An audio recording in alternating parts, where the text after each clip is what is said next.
Oi, concurseira de plantão, tudo bem? Aí, como é que você está? Firme e forte, olhos fixos na nossa aprovação, eu tenho certeza absoluta que sim.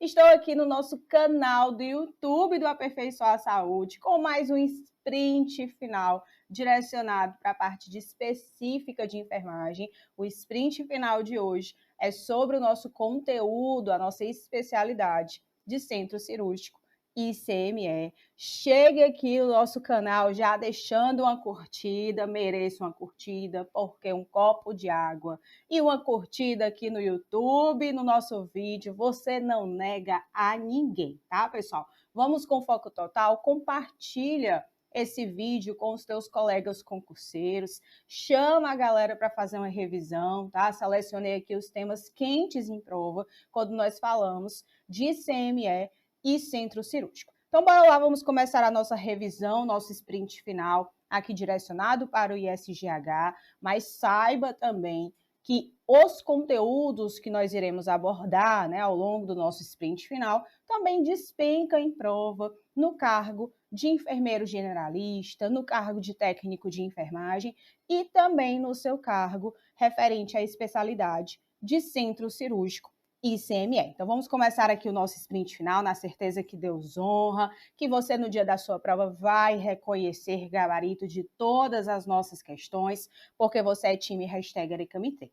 Olha só a nossa primeira questão, tá? Time, essa primeira questão, eu estou apontando o holofote justamente para as nossas escalas, tá? Eu sei que você, enquanto enfermeiro do centro cirúrgico, enquanto profissional da enfermagem atuante, né? Lá na sala de pós-recuperação, na sala de recuperação pós-anestésica, nós utilizamos muito a escala de Altreich-Crulli, né? Que, por sinal, a escala de Altreich-Crulli, ela é a que mais cai em prova. No entanto, quis dar aqui, né, uma inovada com vocês, porque o nosso examinador, ele pode apontar o holofote também para outros dispositivos, né? Para outras escalas. Então, quando nós falamos, por exemplo, da avaliação do nosso paciente para que ele receba alta da nossa sala de recuperação pós-anestésica, nós deveremos lançar a mão, né, conforme a literatura, tá, pessoal? Estou falando nada em contexto institucional, local que você trabalha. Estou falando no contexto de prova, um contexto justamente do manual da SOBEC, né, que é a nossa referência aqui quando nós falamos de centro cirúrgico e ICME. Então, possivelmente, eu vislumbro ali, né, uma lacuna, eu vislumbro a possibilidade do nosso examinador questionar para vocês outras escalas quando nós falarmos ali da atuação da enfermagem em um contexto de sala de recuperação pós-anestésica, tá? Antes da gente resolver a nossa primeira questão, quero fazer uma contextualização teórica com vocês, tá? Então, a pretensão, a finalidade aqui do nosso sprint final não é só resolver as questões, é entre uma questão e outra, a gente fazer esses acionamentos de links e gatilhos mentais com vocês. Então, quando nós falarmos do índice ou escala de Altreich-Crulli, você vai lembrar justamente desse dispositivo, dessa ferramenta, dessa tecnologia que a enfermagem lança a mão, quando nós estivermos diante de um paciente adulto e que foi submetido a uma anestesia na modalidade geral. Érica, você está querendo me dizer, treinadora, você está querendo me dizer que o índice de Altreich-Crulli não é indicado para o paciente pediátrico? Não, tá? O nosso paciente pediátrico, quando ele é submetido à modalidade de anestesia geral, nós vamos aqui aplicar, nós deveremos aplicar o índice de Steward, tá? É conforme a recomendação do próprio manual da SOBEC. Agora, quando eu falar paciente pediátrico submetido à anestesia geral, lá na sala de recuperação pós-anestésica, nós vamos implementar justamente o índice de Steward. Ah, Érica, mas se o nosso paciente da referida questão lá do dia da minha prova, ele coloca um cenário em que o paciente é submetido à anestesia regional, aí nós temos um outro dispositivo, nós temos uma outra escala, que é justamente a escala de Bromage, tá? Então, é fundamental que você, dentro da especialidade de centro cirúrgico CME, você domine pelo menos essas 3 escalas. Existem outras escalas. Existe uma infinidade de escalas aí quando a gente trabalha no mundo dos concursos, das provas.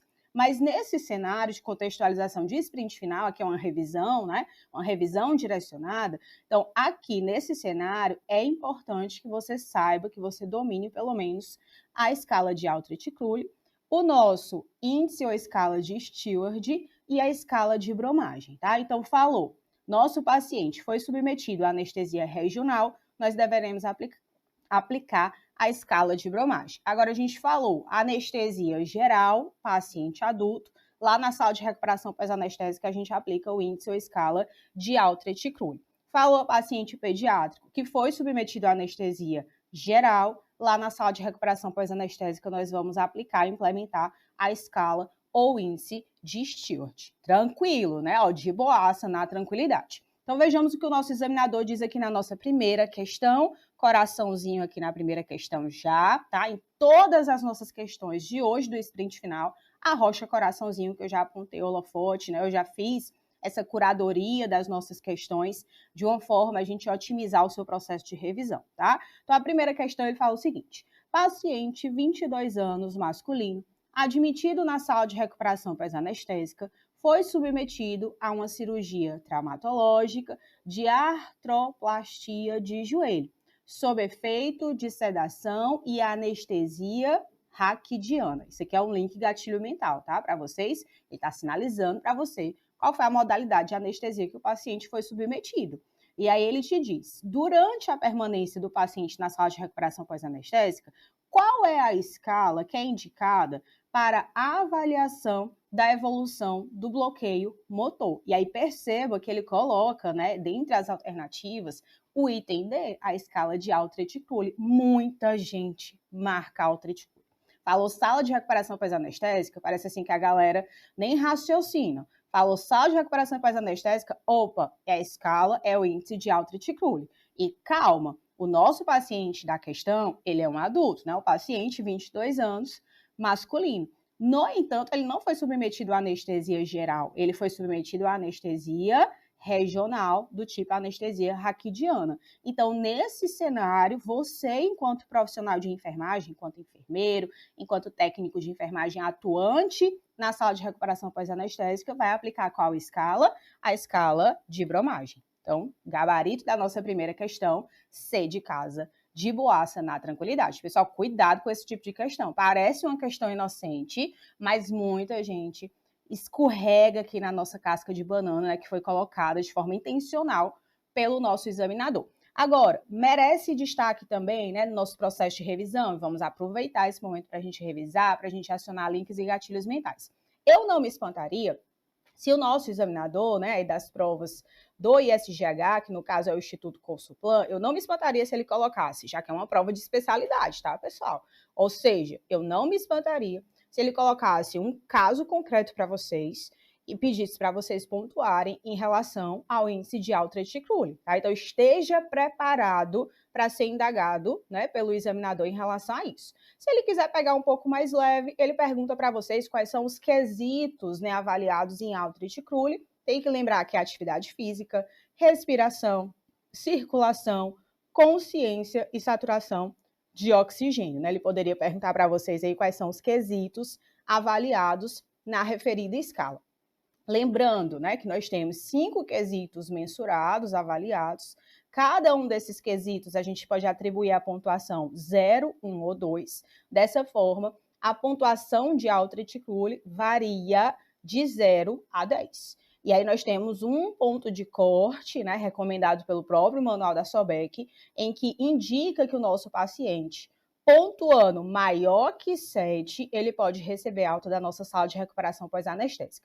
Pessoal, falar que o paciente, né, vai receber alta, ele pode receber alta de uma sala de recuperação pós-anestésica quando ele pontua maior que 7, quer dizer que na escala ele está recebendo a pontuação 8, 9 ou 10, tá? Então, o nosso examinador, ele pode, né, apresentar esses tipos de informações, requisitar esses tipos de informação para você em um cenário de prova. Lembrando também que o manual da SOBEC, ele nos recomenda, né, que na primeira hora que o nosso paciente está lá na sala de recuperação pós-anestésica, a gente aplique a escala de Altreich-Crulli a cada 15 minutos. A partir da segunda hora, né, na segunda hora que o nosso paciente está na sala de recuperação pós-anestésica, nós deveremos aplicar a escala a cada meia hora, e a partir da terceira hora, nós vamos aplicar de hora em hora a escala. Tranquilidade, foi para a conta, eu estou revisando com vocês. Aqui a título, né, de revisão para você da especialidade, eu tenho certeza absoluta que você, enquanto enfermeiro do centro cirúrgico, CME, especialista que é, já conhecia o índice, já conhecia a escala de Steward, só para a gente acionar alguns links e gatilhos mentais, isso está copiado e colado da nossa referência base, que é o manual da SOBEC, e a nossa escala de bromagem, quando eu falar de um paciente submetido à modalidade de anestesia regional. Respira, oxigena. Vamos agora para a nossa segunda questão. Na segunda questão, o nosso examinador fala o seguinte no enunciado: no intraoperatório, o posicionamento adequado para prevenir complicações faz parte da rotina de cuidados de enfermagem. A escala de avaliação de risco para o desenvolvimento de lesões decorrentes do posicionamento cirúrgico, a escala ELPO, é uma escala que vem ganhando muita força em provas, tá? A gente precisa dominar em relação à escala ELPO. Ela foi desenvolvida e validada no Brasil como ferramenta útil para avaliar o risco da ocorrência de lesões por posicionamento e indicar a necessidade da implementação de dispositivos para sua prevenção. Indique a alternativa que contém os itens avaliados nessa escala. Pessoal, olha, escala, né, como um todo, não só na prova de especialidade, despenca em prova, né? Então a gente precisa conhecer essas escalas. E eu trouxe aqui para vocês a nossa escala de avaliação de risco para o desenvolvimento de lesões decorrentes do posicionamento cirúrgico do paciente, a escala ELPO, em que nós temos, né, enquanto itens avaliados na referida escala, tipo de posição cirúrgica, tempo de cirurgia, tipo de anestesia, superfície de suporte, posição dos membros, comorbidades e idade do paciente. Foi justamente isso que o nosso examinador solicitou aqui na nossa segunda questão do sprint final. Tinha que saber pelo menos, né, você teria que ter o conhecimento, pelo menos, de quais são os itens mensurados e avaliados na escala ELPO. Agora, falando em um cenário de prova para especialista, dentro da especialidade de centro cirúrgico CME, acho justo, né, indico fortemente que você conheça a escala como um todo, ou seja, as pontuações atribuídas. Se você der uma olhada aqui no nosso slide, cada um desses itens a gente vai atribuir uma pontuação que vai variar de 1 a 5. Então, é importante a gente conhecer essa escala até para o cuidado, né, implementado lá no nosso cenário concreto, nosso cenário real de implementação aqui do cuidado de enfermagem em centro cirúrgico. Aí vamos lá fazer alguns acionamentos de links mentais no que diz respeito à escala ELPO. Acabei de apresentar para vocês a escala, a gente precisa lembrar que o score da escala ELPO vai variar de 7 a 35 pontos. Quanto maior o score, maior o risco do nosso paciente desenvolver lesão relacionada ao posicionamento cirúrgico. Tem que saber a variação de pontuação. Quando a gente fala de escala, tá, galera, como um todo, é interessante a gente saber a finalidade da escala, é importante a gente saber a variação de pontuação, pontos de corte recomendados pela criadora da escala. Então, quando nós falarmos da escala ELPO, ela varia de 7, né, a pontuação, de 7 a 35 pontos. Quando eu estou diante de um paciente na ELPO, tá, na pontuação ELPO, classificado de 7 a 19 pontos, ele é considerado em menor situação de risco para o desenvolvimento de lesões decorrentes do posicionamento cirúrgico. Se o nosso paciente da referida questão ele pontuar 20 a 35 pontos na ELPO, a gente consegue classificar, categorizar esse paciente como maior risco para o desenvolver, né, para o desenvolvimento de lesões, e o nosso paciente merece uma atenção especial. Então, fundamental que você distingua a escala ELPO da escala de Braden, isso aqui é uma pegadinha recorrente em prova. Falou escala ELPO, lembra que é uma escala que avalia o risco do nosso paciente para o desenvolvimento de lesões decorrentes do posicionamento cirúrgico. Tem que lembrar com certeza absoluta de quais são os quesitos avaliados em ELPO. Bora lá, nós estamos revisando. Você precisa revisar, tá? E revisar, galera, não é numa modalidade passiva, não. Ah, eu tô só escutando aí a treinadora falar.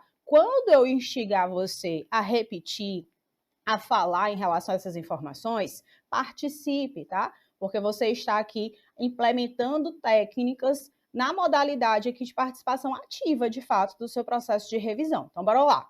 Comigo, junto comigo, tá? Quais são os quesitos avaliados em ELPO? Tipo de posição cirúrgica, tempo de cirurgia, tipo de anestesia, superfície de suporte, posição dos membros, comorbidades e idade do paciente. Sabendo disso, é só correr para o abraço e perguntar para o fiscal quando é o dia da nossa posse, né? Então vamos lá, ele pergunta para você, indique a alternativa que contém os itens avaliados nessa escala.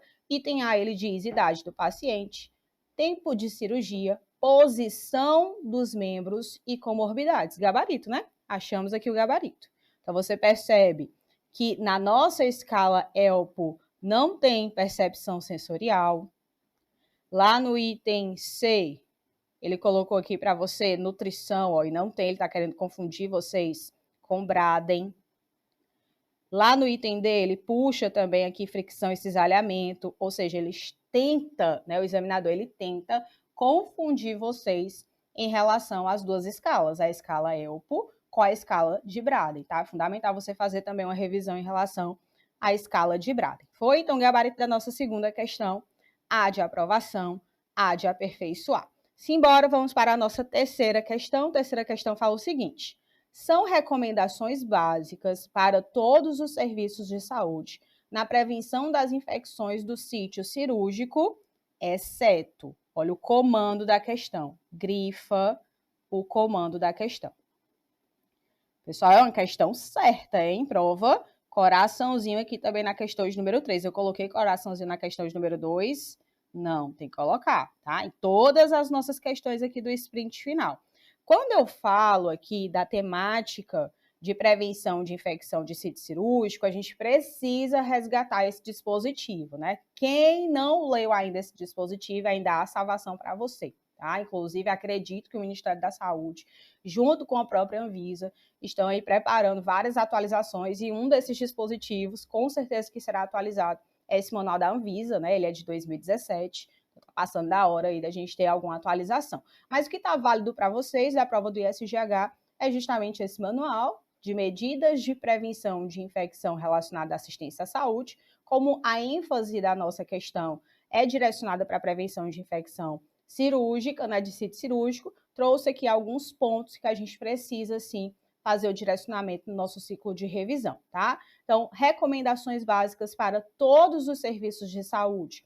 A questão, né, da antibiótico profilaxia, que é administrar dose efetiva em até 60 minutos, e os examinadores gostam muito de brincar com essa informação numérica. Lembrando, né, que a recomendação do manual é administrar dose efetiva em até 60 minutos antes da incisão cirúrgica, e esse antibiótico precisa ser descontinuado em 24 horas, tá? Lembra desses links e gatilhos mentais de informações numéricas, porque os examinadores gostam bastante de lá no dia da prova brincar com essas informações, tá? Um outro ponto também que a gente precisa recordar, a gente precisa aí acionar links e gatilhos mentais é no que diz respeito à tricotomia pré-operatória. O que é que o manual da Anvisa de 2017 nos diz? Que não deve ser feita de rotina, né? A tricotomia. Se os pelos tiverem que ser removidos, deve-se fazê-lo imediatamente antes da cirurgia, utilizando tricotomizadores elétricos e fora da sala de cirurgia, tá?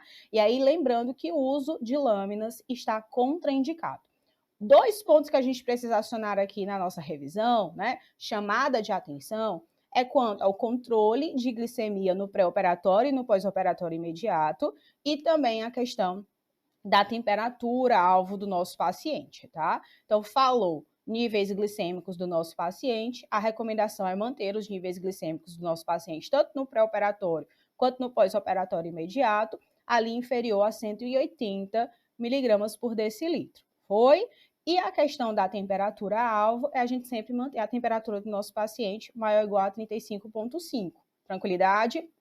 Falou em quadro de hipotermia do nosso paciente, a gente aumenta, né, o risco do nosso paciente sangrar, evoluir para choque hipovolêmico, tem interferência também lá no processo de cicatrização da ferida operatória, então a gente precisa estar atento a esses links e gatilhos mentais. Só com isso aqui dá para a gente resolver a nossa questão de número 3, né? Ele pede para você o exceto, sempre grife o comando da questão para não passar perrengue do dia da prova por tudo que é mais sagrado. Então, bora lá. Estamos em busca do item falso, do item errado na questão de número 3. Item A. É recomendado realizar antibiótico profilaxia na dose efetiva em até 60 minutos antes da incisão cirúrgica. Perfeito, não marca, porque nós estamos em busca do item falso, né, do item errado. Item B, utilizar suturas impregnadas com antissépticos de rotina? Não, a Anvisa não traz essa recomendação. Achamos gabarito, né? B de bola. Item C, realizar tricotomia somente quando necessário, perfeito. Item D, manter controle de glicemia no pré-operatório e no pós-operatório imediato, ok.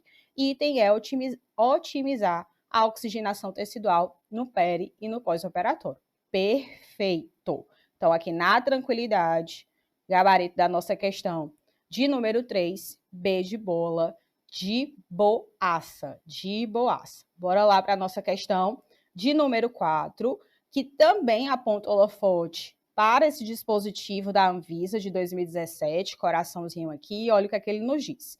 Considerando o crescente número de intervenções cirúrgicas na assistência à saúde, torna-se imprescindível a implementação de medidas de prevenção de infecções de sítio cirúrgico. Segundo a Anvisa 2017, ele está ancorando, tá? A referência com vocês. Cabe aos profissionais de saúde adotar como medida, item A, manutenção da nomotermia, temperatura aqui alvo maior ou igual a 35,5 em todo o perioperatório, perfeito. Já é o nosso gabarito. Item B, ele diz, realização do preparo da pele no pré-operatório com solução que não contenha álcool, misericórdia, né, pessoal? Falso.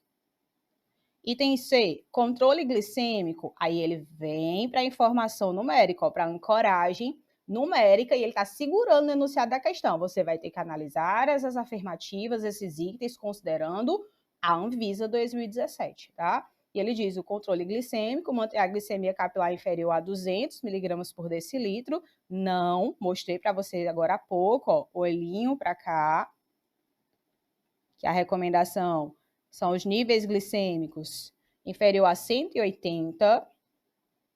Então, já sai do meio aqui o item C, confirmando, né, o nosso gabarito item A. Item D, ele nos diz a administração de ciprofloxacina como antibiótico profilático em até 30 minutos antes da incisão cirúrgica. Perceba que o examinador ele vai utilizando as mesmas ancoragens de informação numérica, tá? O próprio manual, pessoal, deixa eu até aparecer aqui para vocês, o próprio manual, ele traz muitas informações, mas aqui nós estamos em um ciclo de revisão, né? Então, é humanamente impossível a gente encaixar em um sprint final uma aula só de assistência de enfermagem ali no contexto de centro cirúrgico. Quais são as chamadas de atenção que a gente precisa fazer em um ciclo de revisão? Lembrar da indicação da Anvisa de 2017 de indicar o banho, né, corpo total de com clorexidina a 2%, 2 horas antes do procedimento cirúrgico, quando nós falarmos de cirurgia de grande porte e cirurgias com implantes. Se ele diz lá no enunciado da questão, no caso concreto para vocês, que eu estou diante de um paciente que será submetido a uma cirurgia eletiva, a uma cirurgia de pequeno porte, de médio porte, ou é uma cirurgia de urgência, o que é que a Anvisa nos recomenda? A utilização aqui de sabonete neutro, tá? Então, a gente precisa fazer também, né, esses apontamentos com vocês para a gente não passar perrengue lá no dia da nossa prova. Um outro ponto também que a gente precisa revisar é o componente utópico do nosso manual da Anvisa, né, de 2017, que fala sobre as abordagens especiais. E aí ele nos traz a indicação da gente fazer investigação de portadores nasais, de Staphylococcus aureus, no pré-operatório de procedimentos de alto risco, né? O paciente que fará uma cirurgia cardíaca, uma cirurgia ortopédica, né, com a colocação aqui de implantes, a gente precisa fazer nessa avaliação, essa investigação de portadores nasais de Staphylococcus aureus. E aí o nosso paciente positivando, né, para Staphylococcus aureus, a gente tem a recomendação do protocolo de descolonização. Aí a gente tem que conhecer esse protocolo de descolonização. Qual é a recomendação? A gente realizar a descontaminação nasal com mupirocina intranasal, né, associada à descolonização extranasal com clorexidina degermante em pacientes diagnosticados como portador nasal de Staphylococcus aureus. Foi, pessoal? E aí a recomendação é aplicar nas narinas mupirocina nasal a cada 12 horas, durante 5 dias seguidos, e também utilizar clorexidina degermante em todo o corpo durante o banho, por 5 dias seguidos, exceto, óbvio, em mucosas ocular e timpânica. É importante a gente conhecer, né, a existência da recomendação da Anvisa 2017 referente ao nosso protocolo de descolonização. Foi, respira, oxigena, gabarito da nossa questão de número 4, a de aprovação, a de aperfeiçoar. Tu já curtiu esse vídeo, já? Tu já encaminhou esse vídeo para os teus colegas, divulga o canal do YouTube do Aperfeiçoar a Saúde, deixa os teus comentários aqui, quero saber se você gostou, qual a devolutiva. A forma da gente, né, se comunicar é por meio das curtidas, do compartilhamento, por meio dos comentários, tá? Então vai lá no meu Instagram, @ericoem, no direct, me dá uma devolutiva, aqui mesmo, né? Deixa aqui registrado nos comentários abaixo. O que é que você achou da revisão? Dá o feedback aqui, porque é importante para a gente construir esse canal do YouTube do Aperfeiçoar a Saúde, que foi feito para você, né? Foi idealizado aqui para ajudar você, de alguma forma, a reconhecer gabarito no dia da sua prova, escrever o seu nome na lista dos aprovados. Bora lá para a nossa questão de número 5. Questão de número 5, nosso examinador fala o seguinte: durante o treinamento da equipe do Centro de Material e Esterilização, o enfermeiro orienta sobre a utilização do método de esterilização por vapor saturado sob pressão, que é o nosso padrão ouro, que é a autoclave. Qual das orientações atende às atuais práticas recomendadas pela Associação Brasileira de Enfermeiros de Centro Cirúrgico, Recuperação Anestésica e Centro de Material e Esterilização, né? Considerando que o manual da SOBEC, nós temos o manual da SOBEC agora, da 8ª edição, deixa eu só confirmar se é a 8ª edição mesmo, claro que é, 8ª edição 2021, que é esse dispositivo, manual da SOBEC, que estará na sua prova, assim espero, né? Assim espero que o nosso examinador da prova do ISGH seja tão atualizado quanto nós, né? Espero que não seja um dinossauro por aí. Mas bora lá, vamos fazer uma revisão no que diz o manual da SOBEC quanto à esterilização por vapor saturado sob pressão. Nós estamos falando aí da nossa autoclave, que é o nosso padrão ouro, né? Então, a esterilização por vapor saturado sob pressão, ele é indicado para instrumental cirúrgico, tecidos, silicone, cerâmica, motores blindados, borracha, vidro e líquidos.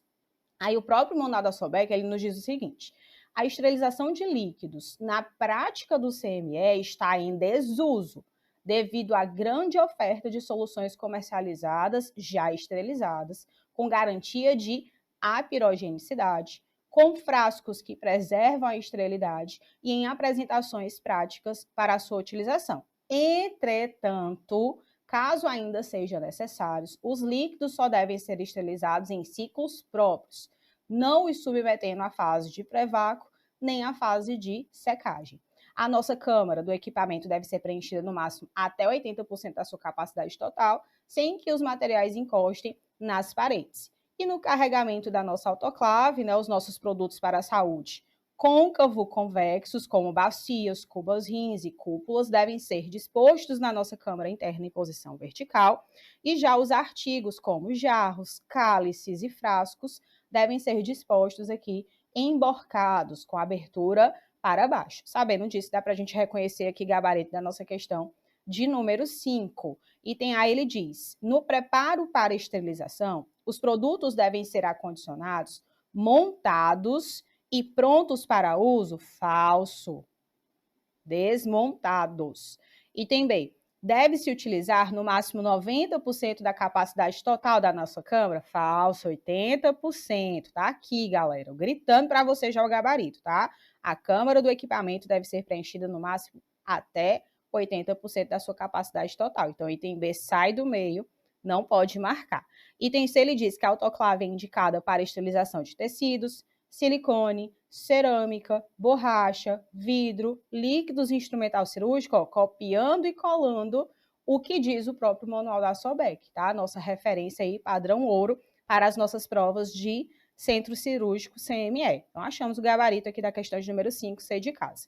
O que está errado no item D? O O item dele diz que o instrumental cirúrgico processado em ciclo de esterilização para uso imediato, que a gente chamava de ciclo flash, poderá ser armazenado por no máximo 24 horas. Falso, galera. Se é ciclo flash, o próprio nome está dizendo para você aqui, ó, em ciclo de esterilização para uso imediato. Então, não tem por que a gente armazenar em um prazo aqui máximo de 24 horas. Então, o item D sai do meio, o que confirma que o nosso gabarito da questão de número 5 é C de casa, de boaça, na tranquilidade. Vejamos agora a nossa questão de número 6, olha o enunciado da questão. No centro de material e esterilização, o controle da esterilização é feito pelo enfermeiro mediante a aplicação de indicadores químicos e biológicos para validar o processamento adequado dos produtos para a saúde. Dentre os indicadores químicos, ele está ancorando com vocês, tá? A gente tem os indicadores, né? Quando a gente fala de monitoramento do processo de esterilização, a gente tem os indicadores físicos, os indicadores químicos e os indicadores biológicos. No caso, na questão de número 6 do nosso sprint final, estou apontando holofote para os nossos indicadores químicos. Aí vamos aproveitar aqui para a gente revisar no que diz respeito aos nossos indicadores químicos, né? Nós sabemos que os indicadores químicos, dentro do tópico de monitoramento dos processos de esterilização, pessoal, nós estamos falando da especialidade de enfermeiro atuando no centro cirúrgico, em CME também, né? Então, assim, é um clássico em prova. Eu espero fortemente que o nosso examinador explore com vocês no que diz respeito às classes dos nossos indicadores químicos. Então, a gente precisa revisar, né? Nós temos 6 classes. A classe 1, nós estamos falando de tiras impregnadas com tinta termoquímica, que muda de coloração quando exposto à temperatura. Já o nosso indicador químico classe 2 é o famoso teste de Boydick, que ele testa a eficácia do sistema de vácuo da autoclave pré-vácuo, com uso diário no primeiro ciclo, sem carga, a uma temperatura aqui recomendada de 134 graus Celsius, por 3 minutos e meio a 4 minutos, sem secagem, e espera-se mudança uniforme da cor do papel, né, do teste, em toda a sua extensão. Caso não seja homogêneo, né, caso não tenha essa homogeneidade na revelação, nós deveremos efetuar a revisão imediata do nosso dispositivo, do nosso equipamento. Falou indicador químico classe 3, ele tem a finalidade aqui de controlar um único parâmetro, que no caso é a temperatura. Classe 4, também chamado de indicador multiparamétrico, em que controla as variáveis temperatura e tempo necessário para o processo. Já o classe 5 eu consigo chamar também de integrador, ele controla aqui 3 variáveis, no caso temperatura, tempo e qualidade do vapor. E classe 6 é o nosso simulador de confiança, em que nós temos aqui um intervalo de confiança maior que o nosso indicador químico classe 5, e ele responde a todos os parâmetros críticos de um ciclo específico, né? Ele também aqui, o classe 6, o nosso simulador ou emulador de confiança, ele também vai avaliar 3 variáveis, que é a temperatura, o tempo e a qualidade do vapor, tá? Então, bora lá, revisão feita, é ritmo de revisão mesmo, tá, galera? Não tem para onde a gente correr. Aí, bora lá, ele nos diz que dentre os indicadores químicos, qual a prática recomendada quanto ao momento de aplicação do teste de Boydick? Opa, indicador químico classe 2. Item A. O teste de Boydick deve ser aplicado junto com a primeira carga de produtos a ser esterilizada no dia? Não, galera. Falso. Item B. Deve ser aplicado diariamente antes da primeira carga a ser processada com a autoclave vazia? Perfeito.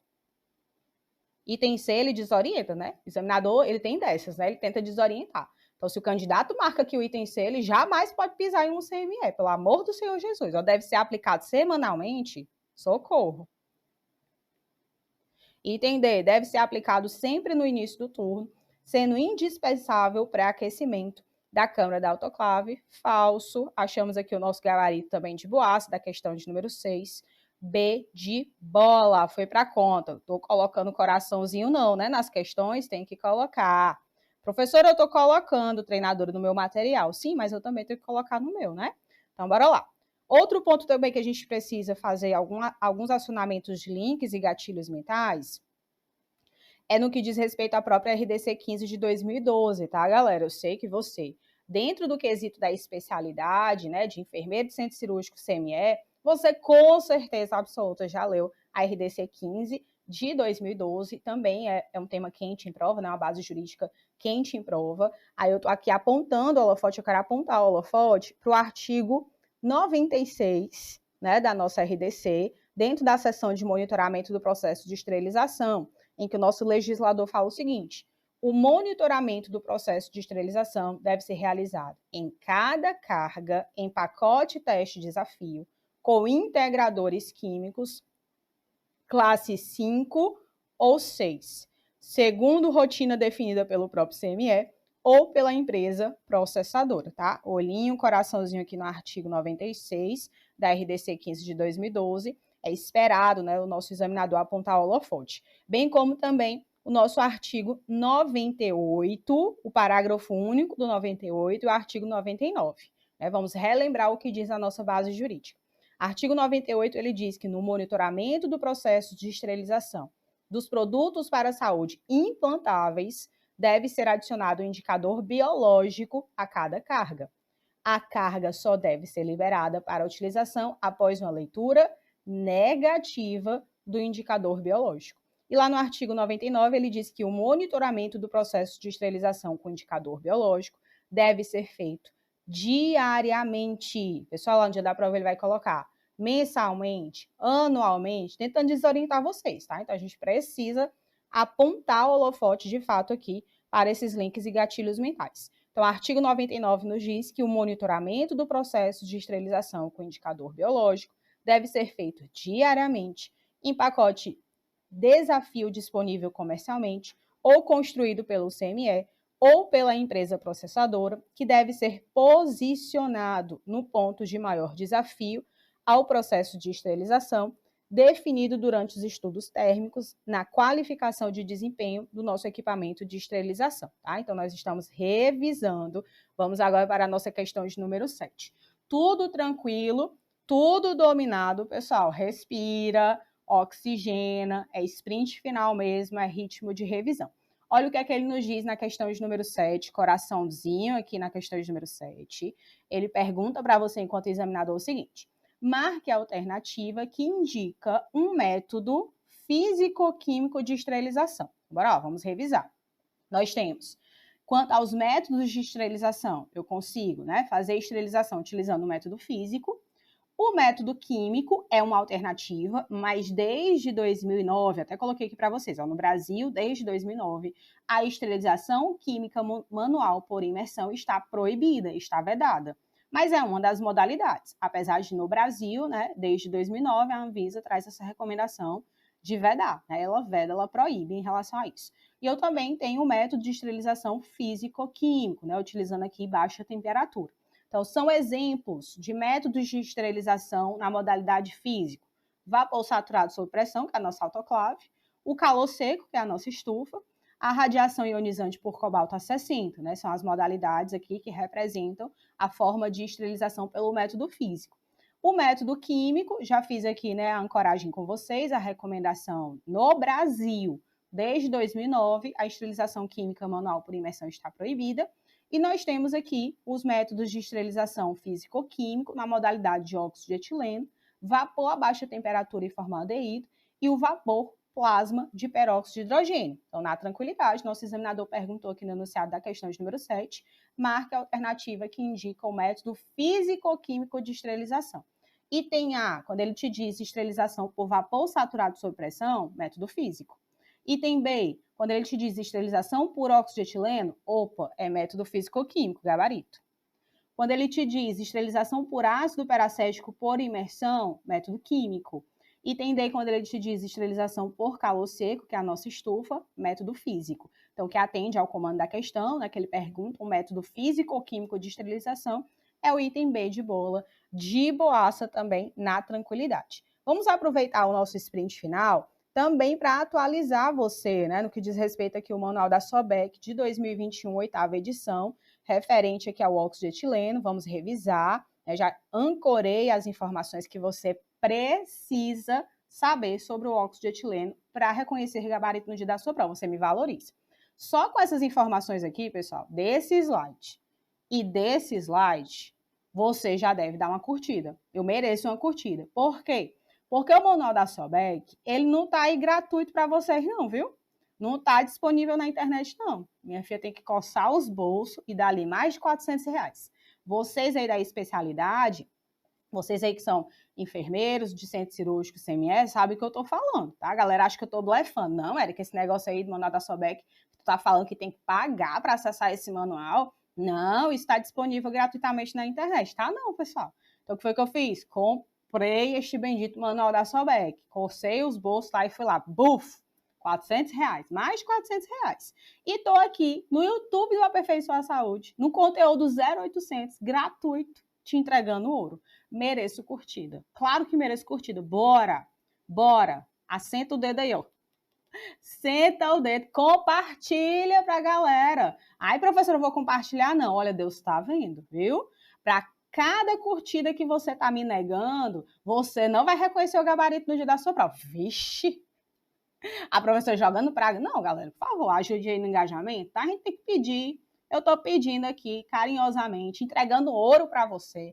Curte, comenta, compartilha, faz o print aqui da aprovação. Vamos fazer o print da aprovação logo, né? Vamos fazer aqui 5 segundos de print da aprovação. Como é isso, professora? É a primeira vez que eu tô assistindo a aula da senhora, ó. Como é esse negócio do print da aprovação? Eu vou já fazer uma pose linda e maravilhosa. Aí você vai fazer o registro, faz um bumerangue, faz uma foto e marca lá no Instagram. Divulga, tá? Divulga o canal, divulga o meu Instagram. É a forma também, né, da gente... É a moeda de troca, pessoal, tá? Então aqui eu tô te entregando conteúdo gratuito, mas também tô te pedindo esse favor. Aí, professora, é muita coisa. É não, lindinha. É não, lindinho. Bora lá pra gente fazer aqui a nossa revisão. Vamos fazer o print da aprovação, 5 segundinhos de print.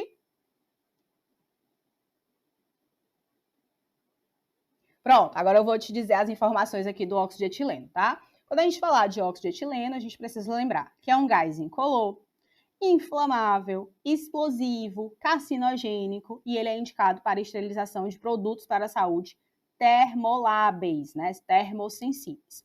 Principais vantagens de se utilizar aqui o método físico-químico com óxido de etileno. Ele tem uma alta difusibilidade, com capacidade de penetração em produtos para a saúde com lumens longos, estreitos de fundo cego, né? Essa é uma das grandes vantagens do óxido de etileno. Aí nós temos as faixas operacionais do processo de esterilização com óxido de etileno, a temperatura de 37 graus a 63 graus Celsius, umidade relativa de 40% a 80% e tempo de exposição de 1 a 6 horas. Érica, isso cai em prova? Despenca. Despenca, ainda mais para você, né? Numa prova de especialista. As condições de aeração estabelecidas como seguras são de 8 a 12 horas, a temperatura de 60 a 50 graus Celsius, respectivamente. Érica, você está tirando isso da sua cabeça, é? Não, pessoal. A minha fonte aqui não são vozes da minha cabeça, não. Manual da Sobek, 8ª edição, a versão agora de 2021. Vamos fazer também um comparativo com vapor a baixa temperatura e formaldeído e esterilização por vapor plasma de peróxido de hidrogênio, também são modalidades de esterilização utilizando aqui o método físico-químico. Falou de vapor a baixa temperatura e formaldeído. Lembrar que formaldeído é um gás incolor, utilizado como agente desinfectante e esterilizante, gerado a partir da formalina, a 37%, no seu estado líquido, ou das pastilhas de paraformaldeído, aqui no estado sólido. A duração total do ciclo de esterilização é de aproximadamente 5 horas, e o controle dos resíduos do agente esterilizante é fundamental em razão aqui da toxicidade com potencial carcinogênico. Agora, quando a gente falar de esterilização por vapor plasma de peróxido de hidrogênio, lembrar, né, que ele tem uma desvantagem, que é essa baixa difusibilidade, é incompatível com celulose, líquidos e lumens de fundo cego. Os equipamentos, em geral, operam com temperaturas abaixo de 50 graus Celsius e com ciclos que demoram menos de 60 minutos. E dentre as suas vantagens, né, de lançar mão aqui da esterilização por vapor plasma de peróxido de hidrogênio, nós temos a rapidez e a baixa toxicidade. Foi, galera? Revisão feita aqui com vocês. Vamos para a nossa questão de número 8. Questão de número 8 fala o seguinte: o método de esterilização que utiliza o óxido de etileno é caracterizado por... Pessoal, a questão de número 8 pode colocar, viu? É essa, certeza. Ele diz o seguinte: item A.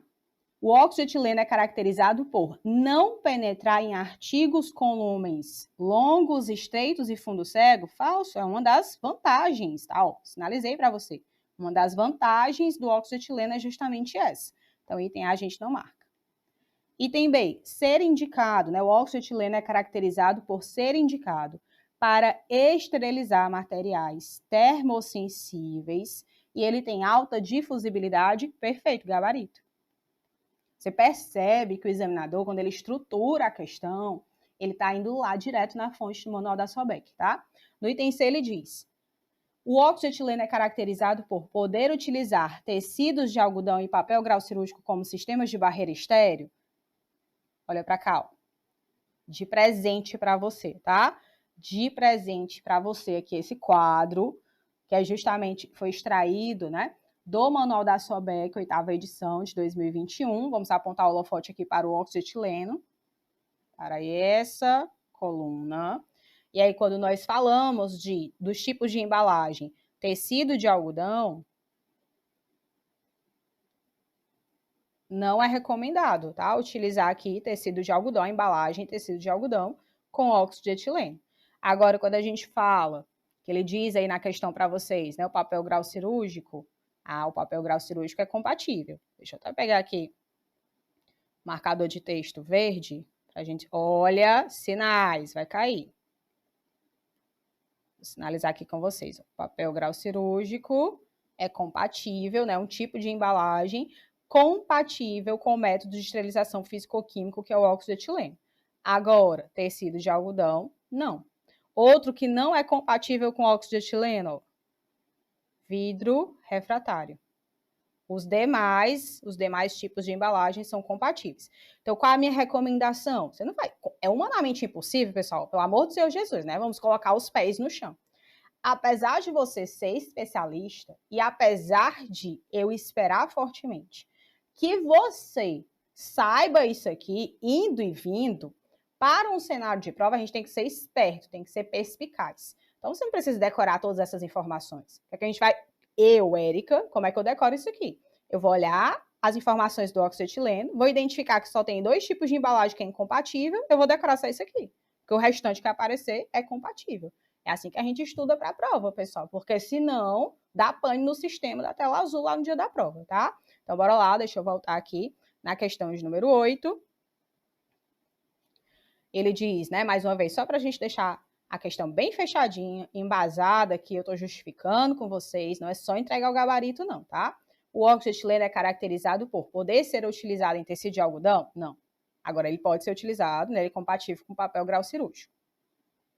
Item D. O óxido de etileno é caracterizado por necessitar de aeração mecânica em torno de 9 a 12 horas. Ei, doeu, viu? Chicote nos coros essa daqui, mas também está à altura da prova de especialista, tá, galera? Então, o período de aeração, considerando o manual da SOBEC, são de 8 a 12 horas. Foi?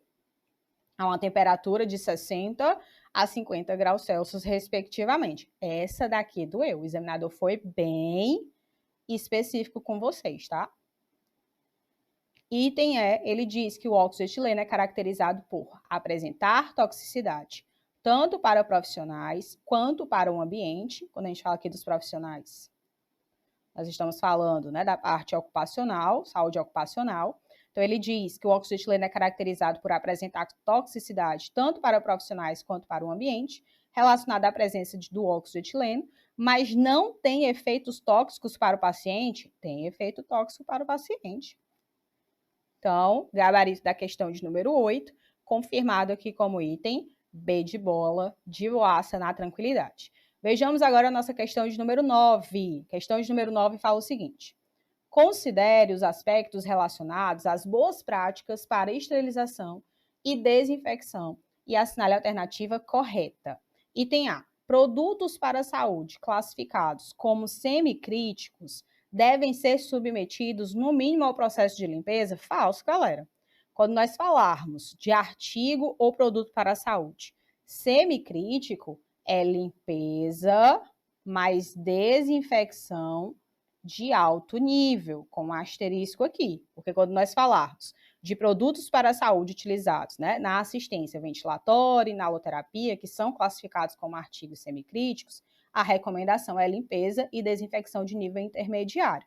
Então, aqui o item A gente já não pode marcar, né? A recomendação de ser submetido, no mínimo, ao processo de limpeza são os nossos artigos, produtos para a saúde, não críticos, tá? Cuidado com isso.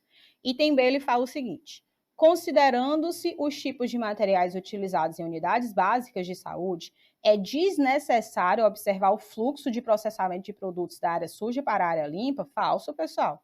Ah, mas é na atenção básica, né? No contexto hospitalar. Pelo amor do Senhor Jesus, tem que obedecer o fluxo unidirecional.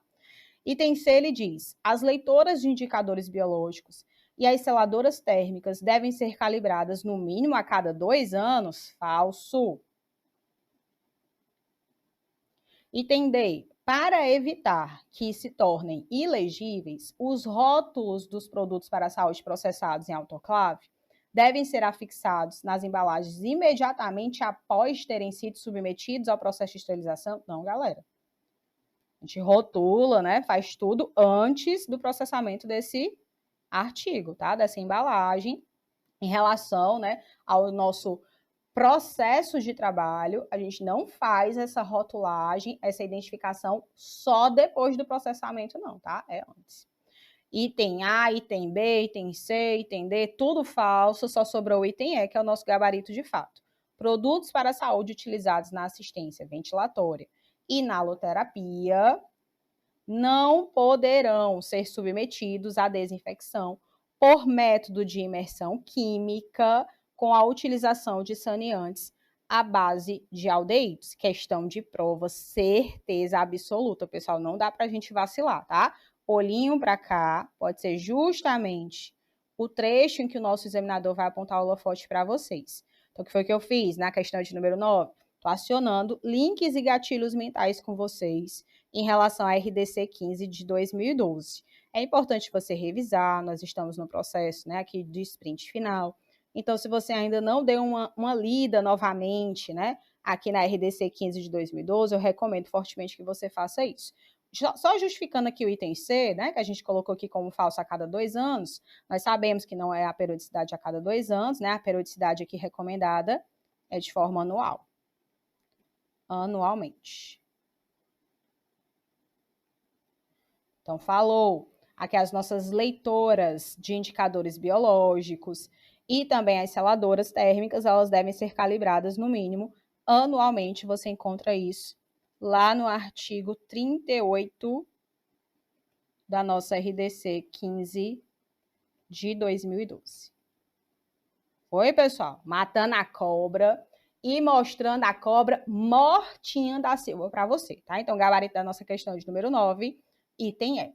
E vejamos agora a nossa questão de número 10, que diz o seguinte: segundo a RDC 15 de 2012, a nossa central de material de esterilização, que realiza a desinfecção química, deve realizar o monitoramento dos parâmetros indicadores de efetividade dos desinfectantes para artigos semicríticos, como concentração, pH ou outros, no mínimo, gente, o examinador foi lá, na nossa RDC 15 de 2012, artigo 90, copiou e colou.